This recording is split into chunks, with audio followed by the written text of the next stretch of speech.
Hello, I'm Maria Hall-Brown. Welcome to Protest and Promise.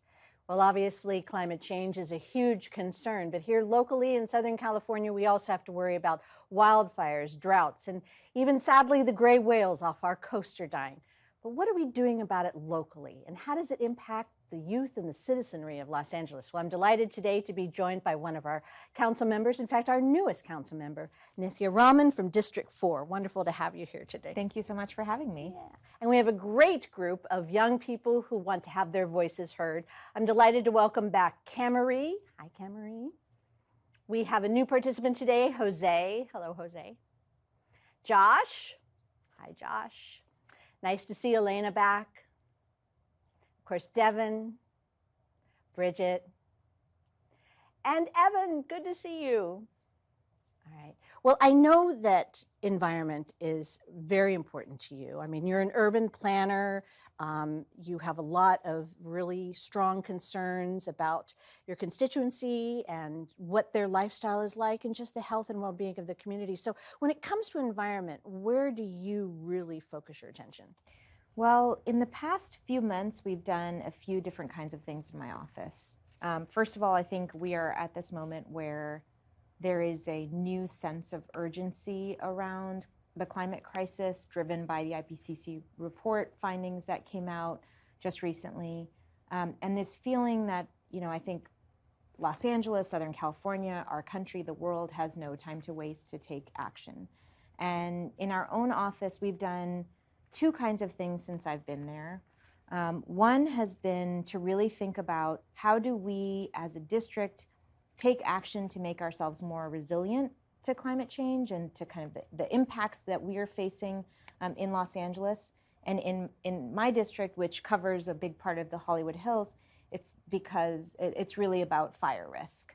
And we have Griffith Park, we have areas where there is an incredible chance that there could be a wildfire and that homes will be affected or that one of our city's most precious resources will be affected.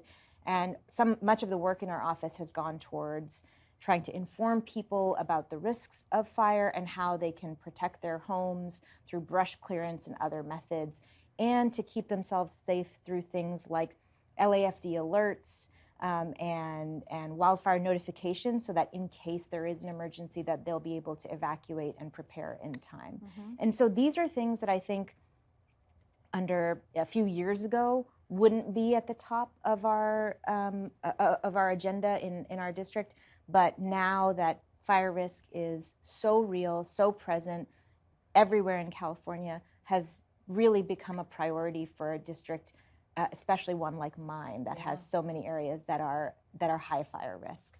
Right. The other piece that we're doing is really trying to push forward on legislation that can move the city and its own resources towards doing everything it can. So over the past few weeks, we've introduced two motions, one that looks at making sure that the entire city fleet, and that includes a huge number of cars, police cars, our fire vehicles, everything, to making sure that those are, becoming electric vehicles as soon as possible, in line with the vision of LA's Green New Deal that was put out by the mayor a few years ago. And one that looks at decarbonizing the city's municipal buildings. So buildings are a huge source of carbon emissions. The city owns a huge number of properties, and we are really trying to make sure on every front where the city owns property or the city owns transportation infrastructure, that we're doing everything to make sure that those pieces of infrastructure are moving us towards a better climate future. Wow. And so that's what we've been doing so far. I've only been in an office for a few months, and I think there's a lot more to do, things that look at kind of more ambitious goals for the city as a whole and what individual residents can be doing, and really working in partnership with a growing and more vocal group of residents who deeply, deeply care about this issue and who feel that urgency. And I'm really excited to get into that. And here we are with them. Exactly. And our future. All right. So this is sort of a silly question to ask, but how many of you think about climate change and your future? Okay. What are your primary concerns? I mean, Elena, when you think about your life, what are the primary concerns regarding what you know about the environment? Well, living in California, drought and wildfires are always a problem, and with climate change, it's only gotten worse in the past few years. Yeah, absolutely. Okay. What about you, Bridget? Do you think about it, and what do you think about? Do you think about, carbon, and do you think about pollution? Do you think about wildfires? What do you think about when it comes to your future? Melting ice caps? I definitely think a lot about pollution. And one of the biggest things I think about is how during the quarantine, that was like one of the first times we like got to see the skyline clear. Like there was no smog in the air, well, visible smog, like there usually is. And that definitely like affects me a lot since as a kid I used to suffer with asthma, and like even now, like it's like still like in the back of my mind that like the air could be better, and we could be better, and will the air be safe like 20 years from now? It's just always like Right. a big topic for me. Yeah. Devin, what about you? Where do you see it going, and what do you think's not happening, or what do you want to have happen, or what do you want to hear? Well, what I'd like to have happen is accountability for the people responsible for the climate disaster that we're facing. And that's corporations invested in fossil fuels, subsidies given to them by the federal government all over the world. It's a lack of accountability for these people who willingly and blatantly knew what they were doing to the climate. So when you say accountability, what do you want to have happen? Well, money? It's so much more than just money at this point, because it's people's lives that they've ruined permanently in some places of the world. What about you, Evan? What do you think about? Something that's been on my mind a lot lately is oil drilling and fracking. I live right by a very large oil field, and it's actually bordering a beautiful state park, Kenneth Hahn. And it's a place where a lot of people have been coming, especially since the pandemic, to hike and picnic. And it's just incredible how the oil fields are expanding. And I would think that at this point we would be going in the opposite direction. So just really, when Devin says accountability, what I think of is just holding these companies to the standard of making promises and acting on them to reduce their carbon emissions, to reduce their oil drilling, and all of that. There is a move within the council, though, however, when it comes to oil drills in Los Angeles to move towards them being gone completely. Yes, and unfortunately the timeline for that is fairly long. The thing that we have thought about in the meantime is to try, I proposed, along with another council member, a tax on oil drilling in the meantime to make it as expensive as possible to take oil out of the ground. And I think making it as hard as possible for oil wells in the city to function and as expensive as possible for them to be doing what they're doing, even as we're working towards phasing them out, I think is incredibly important work to be doing. But I think I agree with you that the timeline could be much faster, and that we need to be doing more with the same urgency that I just heard reflected in your voices today. And I know, Camry, we were talking a little bit before we started rolling about accessibility to open spaces and to nature, and to somehow these subjects don't necessarily become part of somebody's world when they live in an urban environment. But what are some of the things that you want to see happen, or to hear happen, or to hear that people in authority are moving towards? I was thinking earlier, well, it's great that Devin mentioned the oil drills, because I was thinking about that too. and how they are conveniently and have been conveniently placed in the so-called Black Beverly Hills. And I was thinking if it was in Santa Monica, those drills would have been gone a long time ago. And just people that have been living there for years, they may not be affected by cancer now, but who knows, just based on that drill being there for so long. But I was thinking, as an inner city kid, being in South Central, 15 minutes from the beach, not that far from Kenneth Hahn, the Baldwin Hills Scenic Overlook, there's a greenhouse there. But yet and still there are, I feel like when you mentioned the fire issue that was happening, although that does affect our air and, like the breathing air quality, it's still more of like a privileged problem, because your house is in the hills to be able to catch on fire, but we as the city people at the bottom, we kind of have to deal with the air being polluted. But I had a question more so for you, and that was, how do you go about prioritizing which one of these environmental issues, take lead over the other? Is it based on the number of of complaints that you receive, or the pushback from certain people in those areas, or how do you go about the list of problems? Yeah, I mean, I think that that's a really good question, and one that I'm still grappling with in my office for sure. I think one of the things that I'm still trying to understand as a council member, and something that I want to learn more about, is where can you get the biggest bang for your buck? What we're dealing with in the city is massive bureaucracies. So one of the biggest bureaucracies that deals with environmental issues is the Department of Water and Power. But taking action on any of the goals that we have, let's say if you want to push on doing more solar panels on either multi-unit homes or on individual single-family homes in the city. If you're looking at those at a goal like that, in order to make a huge bureaucracy like the Department of Water and Power move forward effectively on that, that requires an intense amount of engagement from a council office. So we have, I have about 25 staff members, but really only 2, or maybe 2 to 3 legislative staff members. And these are the people who engage with the departments and push on the goals like this. And so for me, it's like, how do I manage my staff's time in a way that we can get the most outcome for the effort that we're putting into it? And I think that's something that we're very much still learning. Where can we as a city council have impact? Where can we as a city council work with residents who are already activated, or get them activated to make change and to make loud noise on those issues where we face pushback from vested interests? And I think that is something that we are still very much trying to figure out and understand, and I think one where I feel like this kind of conversation with young people who feel already that they have a set of priorities, I think that's where this kind of conversation becomes really useful, because it's not just about what I can do, but also what we can do together, because the forces pushing back against us are pretty big too. So, Josh, where do you think the priorities are, and where do you think there's a opportunity for young people like yourselves to really move forward and to work cooperatively with government?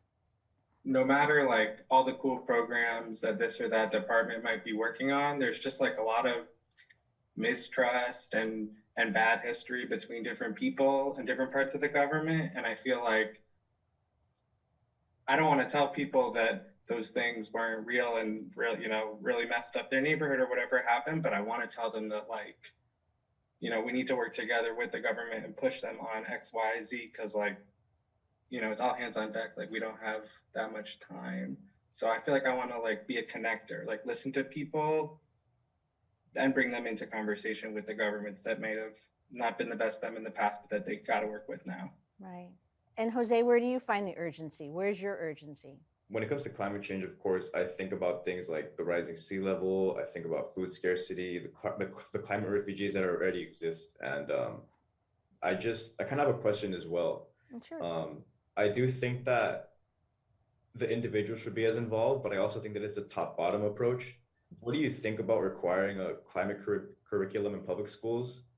And what do you think are some of the most important steps we need to take to appropriately combat climate change here in LA?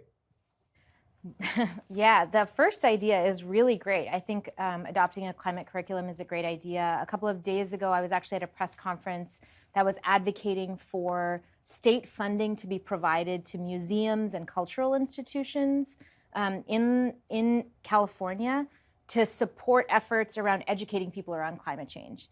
You know, these are places where people are already going to learn, where students are going to learn, and prioritizing the issue of climate change in those institutions is a way that we can make sure that knowledge about the climate crisis and the ability for individuals to take action on the climate crisis is put front and center for young people. And I think making sure that that's part of a public school education is also a really good idea. I just dropped my kids off for their first day of kindergarten this morning. And, you know, I think making sure that they're able to think about those issues right from day one is going to be incredibly important to making sure that we have people who are growing up with that sense of responsibility around climate. In terms of what I think are the priorities for the city, you know, one of the things that I do a lot of work on is on land use, right? So thinking about how the city is built, where people are living, how they're getting around the city. A lot of that is determined by our city's housing policies, right? So is this area a place where you can build multifamily housing? Is it a place where you can find an affordable home and also be able to walk to a public transit node, right? And making sure that we as a city, we as a county through Metro are investing huge amounts of money, billions of dollars in our public transit infrastructure here in central Los Angeles and in LA County, right? But if we don't allow for the city and to build the housing near those public transit nodes, we are still going to be reliant on automobiles. Even if we're moving to electric vehicles, that is still going to be a huge amount of pollution going into the air. By the time we make that transition to electric vehicles, it's going to be many years away. And air pollution, a huge contributor to air pollution, is actually particulates from tires moving around. And so what I think we need to be thinking about is housing policy at the center of it. And I think for me, housing policy is a place where young people's voices have actually not been heard enough, right? So as a council member, I hear a lot from residents who want less housing to be built in their neighborhoods because they like their neighborhoods as is. And I understand that. I really respect that viewpoint. I think people move to a neighborhood because they love that neighborhood. You know, they want that neighborhood to be like it was when they first moved into it. But the challenge we're facing right now in Los Angeles is that when you look at the census, everyone wants to move to cities. People are moving into Los Angeles. Our population increased during this last census cycle, as did most cities across America.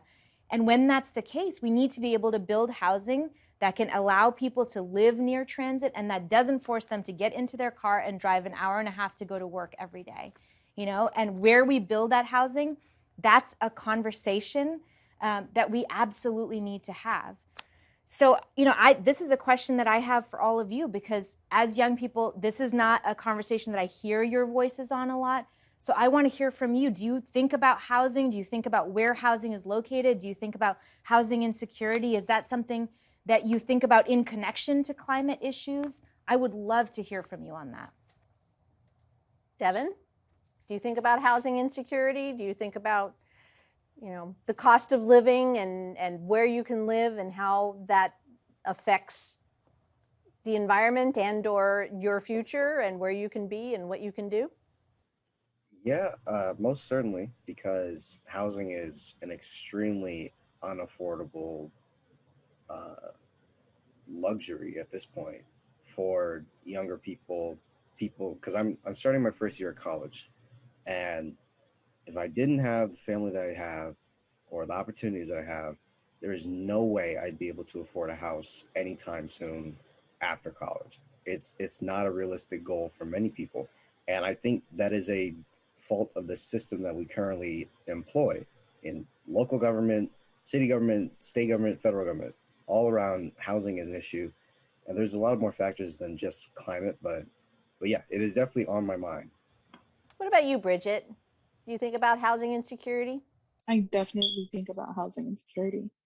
And I also think about how it's affected the homeless population in LA and LA County in general.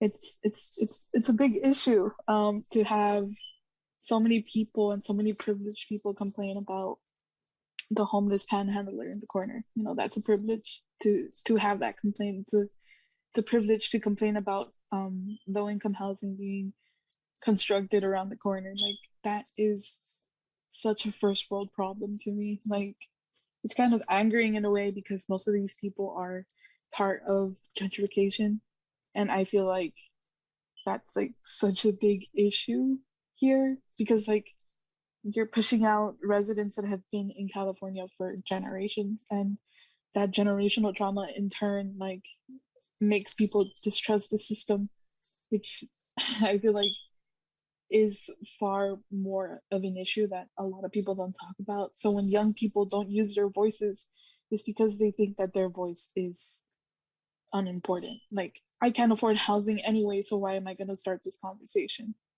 You know? Yeah. What about you, Evan? I do think about housing insecurity, and also like when we're thinking about neighborhoods, like you said, making sure there's public transit available, making sure there are parks available, and of course, grocery stores and farmers markets. Like, everybody deserves to have a farmers market near their home, but that very few people have that. And being able to walk to a good school, being able to have a post office near you. These are all things that are necessary that I don't think all people have. Right, and that probably goes back to what Camarie was saying about people who live in certain urban areas and their availability and accessibility to things. So how is this possible going to have a happy outcome, I should say, because you're talking to people, these are their lives. Yeah, and I would just say to all of you that for me, your voices are the missing voices in our housing conversations.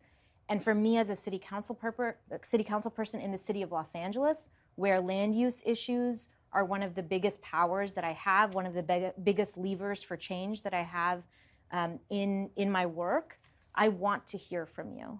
And so, I think hearing from you that you want more housing in places where you can walk to a farmer's market, where you can go to a good school, where you can have a park nearby, that is something that we need to hear, not just my office, but every council person and the mayor of the city needs to hear in Los Angeles.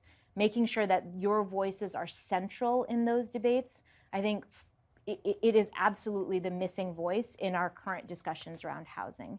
And I would just say to you, or I would ask you today, how can we link up with your voices? How can we make sure that your voices are being heard? Where do we need to go to connect with your voices on this issue?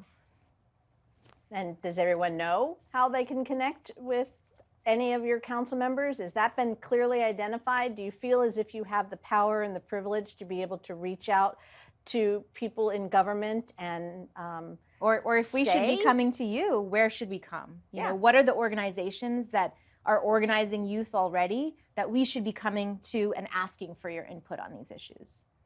Elena, what do you think?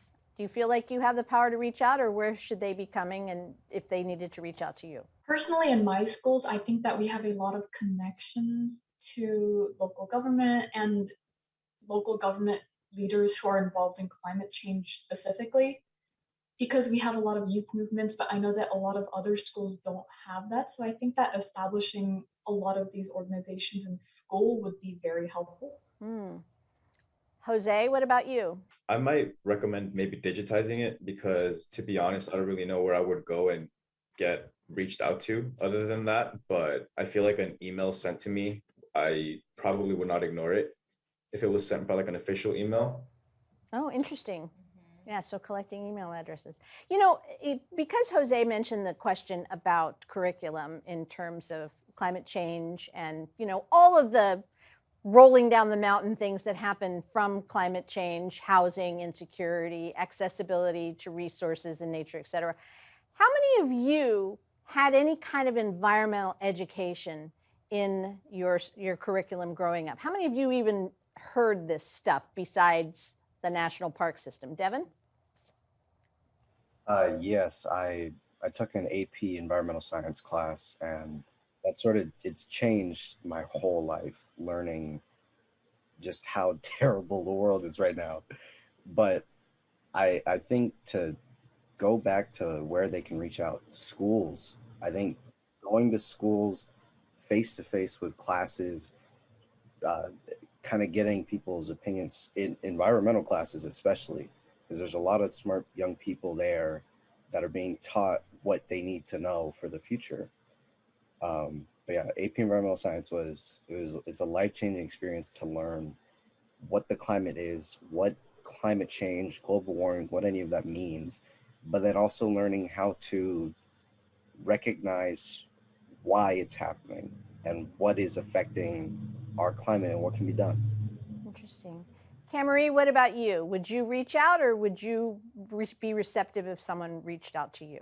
I do think, like everyone else has been saying, that the schools is where, if you want, like we were talking about kids being or feeling that responsibility growing up, you know, to their community, to their environment that they live in.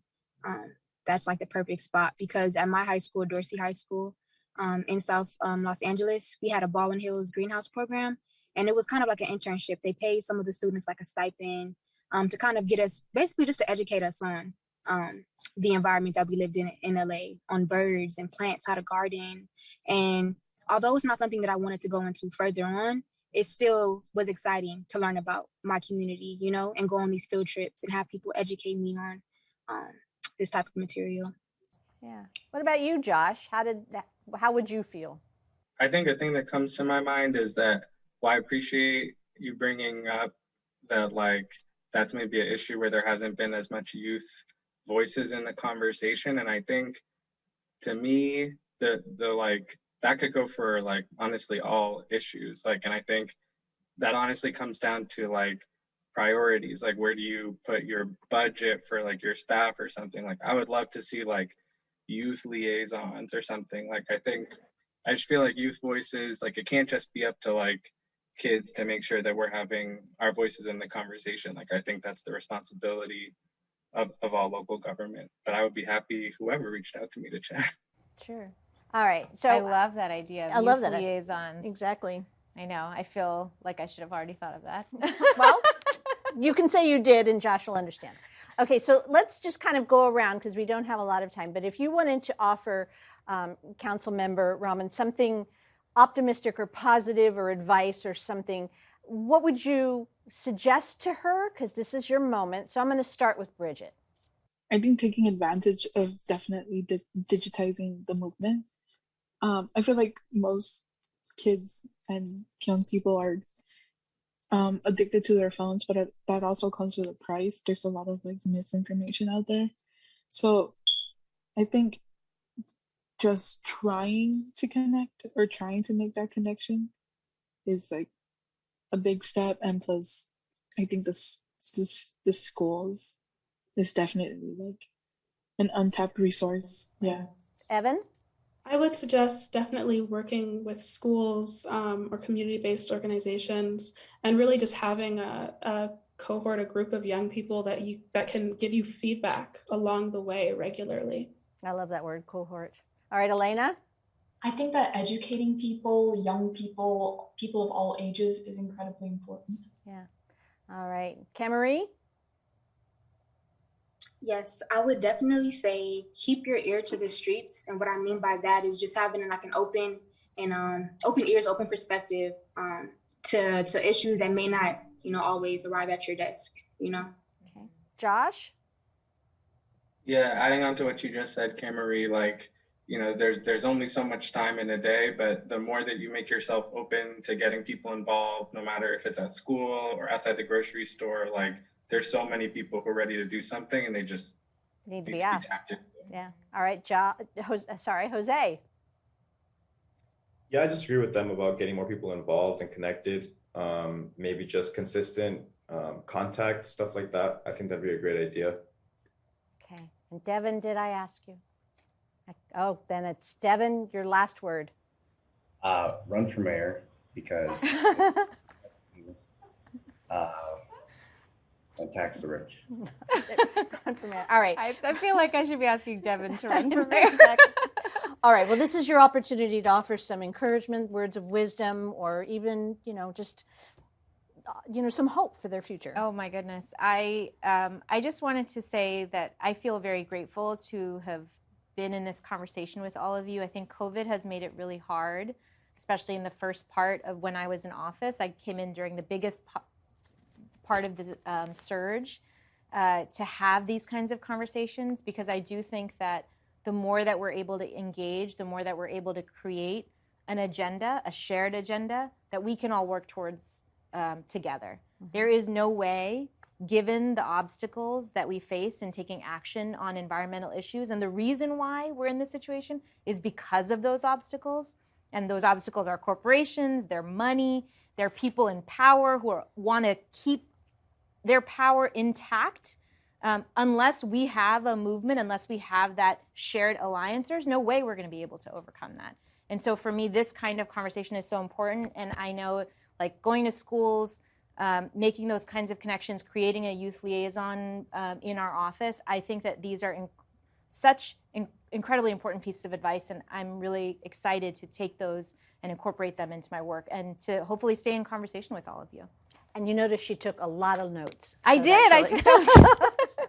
All right. Well, I really want to thank you for your time and for your generosity of being here today. And I really want to thank all of you for all of your wisdom. Despite your age, you are all very inspirational. It's been a treat to have all of you here. So thank you so much, Councilmember. Thank you, and thank all of you. You're amazing. And that's a wrap on this Protest and Promise.